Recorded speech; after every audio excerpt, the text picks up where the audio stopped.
De tempos em tempos o maestro vinha me visitar. Para ele eram visitas de rotina, para verificar como eu estava. Para mim eram tempestades de ódio. Para o maestro ele havia me poupado. Para mim ele havia matado todos os meus amigos. Pessoas inocentes, ignorantes, cujo único crime havia sido a ignorância de experimentar a droga errada. Eu não tinha mais nada. Meus amigos, e mais do que isso, meus sonhos morreram naquela noite vermelha. Tudo que eu tinha agora era ele, o monstro que arrancou eles de mim, meu salvador, meu mártir. Eu esperava cada vez mais ansioso pelo seu próximo retorno. Talvez fosse o rebote da droga, mas eu nunca havia sentido nada tão forte por outra pessoa. Raiva, admiração, medo, paixão.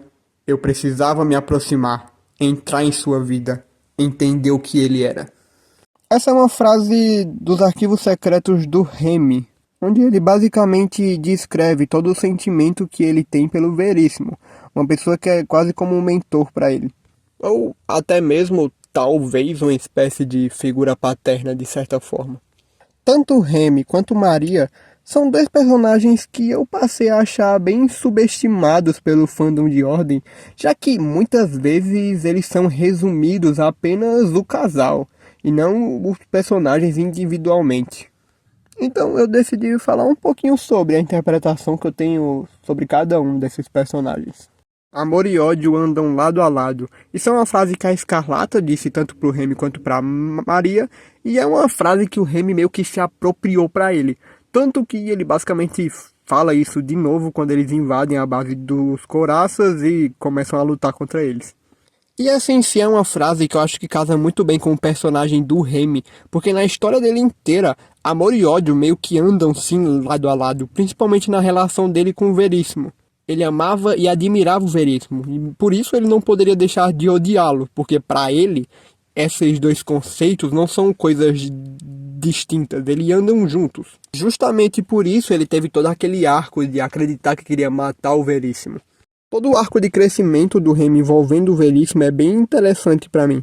Todo o fascínio e o ódio que ele sente pelo Veríssimo faz com que o Remy não perceba que ele se torna igual a ele em certos aspectos. Uma das passagens mais interessantes da lore do Remy para mim é no final da lore, onde ele vai em uma missão com o Veríssimo. Ele tá tão obcecado em provar que é melhor que ele, que não percebe que a criatura que ele está prestes a atacar é só mais um adolescente viciado em rubra. Um adolescente igual ao que ele já foi um dia, na mesma situação que ele, mas ele tá tão cego de ódio, fascínio e admiração pela figura do Veríssimo que ele não consegue ver o óbvio que está na frente dele, um adolescente na mesma situação que ele se encontrava há uns anos atrás. No final dessa missão em específico, o Veríssimo alerta para ele que aquela criatura que ele estava prestes a atacar é só um adolescente. O Remy para e ele acaba explicando a situação para ele. E explica que ele estava em um galpão, que foi usado para transportar rubra, etc. E no final, temos esse seguinte textinho aqui. Tentei esconder minhas lágrimas, mas, honestamente, acho que nunca consegui esconder qualquer coisa dele. Veríssimo me parabenizou pela missão bem-sucedida e me mandou voltar para a base. Sua última instrução foi manter os olhos sempre abertos. Meus olhos estiveram mesmo fechados, mas agora, graças a ele, eu finalmente estava enxergando. Isso, inclusive, é todo um lance muito interessante da história do Remy. Eu nunca consegui esconder nada dele. Talvez o Veríssimo até sabia que ele queria matar a Mia, mas preferiu uma outra abordagem. O Veríssimo é basicamente a única pessoa em que o Remy consegue se desenvolver ao ponto de separar o sentimento do ódio com o sentimento do amor. No final ele meio que só passa a admirar e respeitar o Veríssimo, e o ódio que ele sentia pelo mesmo acaba se esvaindo. Acredito que o principal para isso é mais o respeito que ele constrói pelo Veríssimo e pelo que ele tinha entendido da situação toda. Ele não tinha conseguido esconder nada dele. Provavelmente o Veríssimo até sabia que ele queria matar a filha dele, mas acabou não fazendo nada com o Remy e preferiu apenas provar que ele estava errado do que realmente fazer alguma coisa de ruim com o garoto. Porém, o Veríssimo é a única pessoa que consegue separar esse sentimento.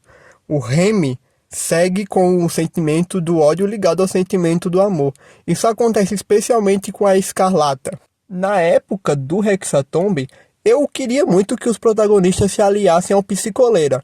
E eu tinha medo, por causa do Remy e da Maria, deles se aliarem aos Coraças.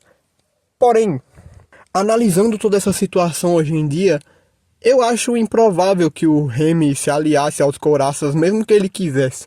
A situação em que ele se encontrava não iam favorecer isso. E narrativamente, não existia possibilidade do Remy se aliar aos Coraças. Essa possibilidade não existia porque o Remy amava a Escarlata. Depois da noite que eles tiveram, tanto em mecânica quanto em interpretação, o Remy passou a estar apaixonado por ela. Ele amava a Escarlata, e por isso era natural que o Remy a destruísse, porque amor e ódio estão ligados para ele.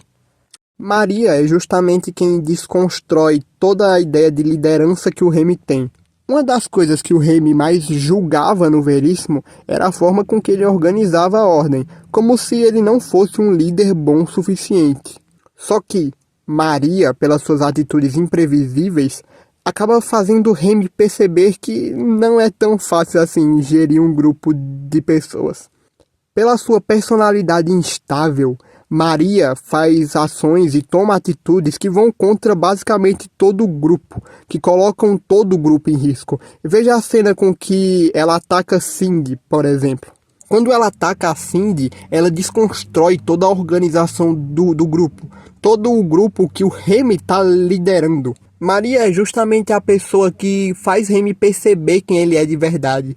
É a pessoa que quebra a organização do grupo que o Remy lutou para balancear, que faz ele perceber que ele não é um líder tão excepcional quanto ele pensou que era, e que coloca ele na realidade do mundo, não como um líder perfeito ou um ocultista impecável, mas como um homem comum que ele sempre foi. É por odiar Maria por tudo isso que ele não poderia deixar de amá-la. Meu trabalho na ala de doenças terminais também era frustrante. Se me importasse ou não com meus pacientes, eventualmente eles iam morrer. Todos nós vamos, não é? Essa frase descreve bem o personagem de Maria para mim. Uma coisa que muita gente falha em interpretar do personagem é tratar Maria como se fosse um seguidor qualquer de Kian, quase como um scripta. No meu vídeo falando sobre os vampiros, eu até meio que intitulo ela dessa forma, mas não é exatamente o jeito correto para descrever esse personagem. Maria nem segue os ideais de Kian. O verdadeiro desejo dela é basicamente ser eterno. E isso também foi algo que ela parece ter conseguido alcançar participando do ritual feito pela Ordem para conseguir entrar no Hexatombe.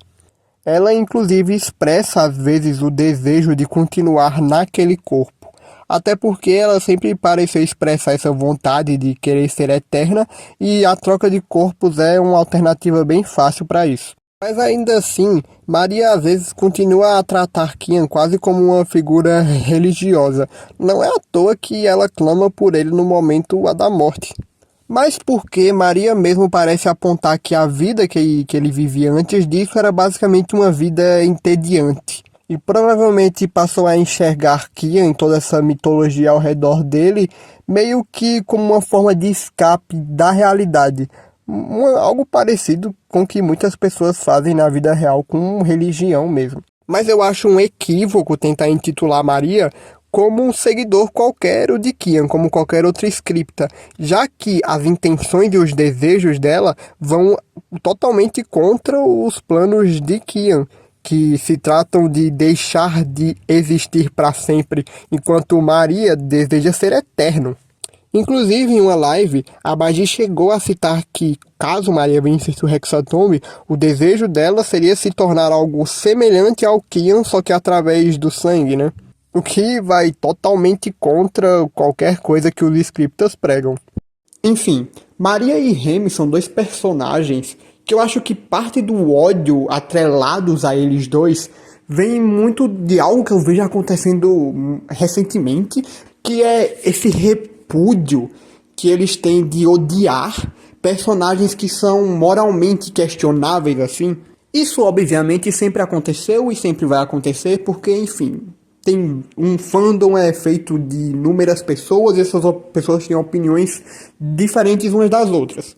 Mas parte desse repúdio em odiar um personagem por ele ter atitudes consideradas ruins vem muito de uma percepção que eu acho que algumas pessoas acreditam que gostar de um personagem babaca reflete alguma coisa em você ou questiona em algum ponto a sua moralidade na vida real, o que é um bagulho que eu acho meio idiota. É algo que, falando sobre outros temas, né, sobre obras fictícias no geral, eu vou dar um exemplo aqui de algo que eu vejo acontecendo em um outro tipo de obra que eu gosto muito. Eu sou muito fã do Batman, e tem algo que eu vejo muito acontecendo, principalmente no TikTok, às vezes no Twitter também, principalmente nessas duas redes, que é alguém pegar algum painel, alguma parte de algum quadrinho em que o Batman faz alguma merda, e daí as pessoas postam e falam tipo, nossa, como pode esse personagem ter tantos fãs? Olha as coisas que ele faz, olha como ele é um pai horrível, porque na HQ aleatória, número 4.442, ele fez isso daqui. Nossa, como podem gostar desse personagem? Tal personagem, tal herói é muito melhor que ele, porque esse herói nunca comete erros. Ele é uma pessoa boa e ele não pode ter ações questionáveis nunca. Por isso esse personagem é melhor que o Batman. Tipo, tudo bem você não gostar de personagens que tenham atitudes questionáveis, mas por que que isso torna um personagem superior ao outro em questão de escrita e narrativa? Tá tudo bem gostar de um vilão que tem atitudes babacas, porque são personagens fictícios que não refletem realmente na sua moralidade real. Isso é algo que eu vejo acontecendo muito nessa galera recentemente, como se você gostar de um personagem arrombado fizesse de você uma pessoa pior, ou fizesse você ser menos woke, o que não faz sentido nenhum. Inclusive, eu não sei se eu vou conseguir, eu não vou nem conseguir elaborar esse ponto, mas eu acredito que muito do ódio em relação a Maria vem muito dessa nova onda de incel que tá em todo lugar, essa praga.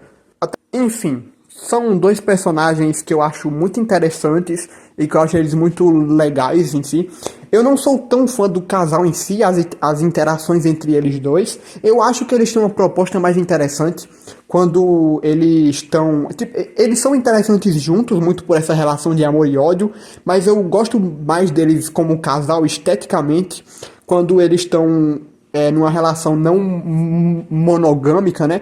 Quando eles meio que flertam com o Jasper, às vezes a Maria flertou com o Jasper. Inclusive, isso é um bagulho que eu vejo muita gente falando que é... por que que eles começaram desenvolvendo o Jasper com Remy e depois do nada virou Maria e Remy? Eles continuaram flertando. O Remy, inclusive, depois de começar esse relacionamento, entre aspas, com Maria, ele continua flertando com Jasper, inclusive mais explicitamente. Ele fala na cara do Jasper que queria ver ele sem camisa. A Maria também, em outro momento, quando eles estão com o Henry, ele flerta com o Jasper, né? Naquela piadinha que ele vai ter que prender e tal, enfim... Inclusive, eu já vi muita gente distorcendo várias ocasiões, tipo gente falando que o Remy bateu em Maria do nada lá naquela cena da caverna, o que não aconteceu. Maria pediu pra que o Remy batesse nele, então tipo, pô gente, assiste o bagulho com os olhos abertos, escutando, tá ligado? Assista o bagulho de verdade. Enfim, eu me exaltei um pouquinho nesse final, porque, enfim... Eu acho essa toda uma situação muito complicada que vem de uma galera... Eu falo isso, parece que eu sou um velho de 30 anos, né? Mas, tipo, vem de uma galera que é muito mais jovem nessa questão de fandom e de obras fictícias e etc. Que, enfim, né, acaba gerando todo esse alvoroço. Então é isso. São dois personagens que eu acho muito interessantes. Fico muito feliz que o Remy tá vivo e eu vou poder ver mais dele. E é isso. Acho que eu te vejo no próximo vídeo.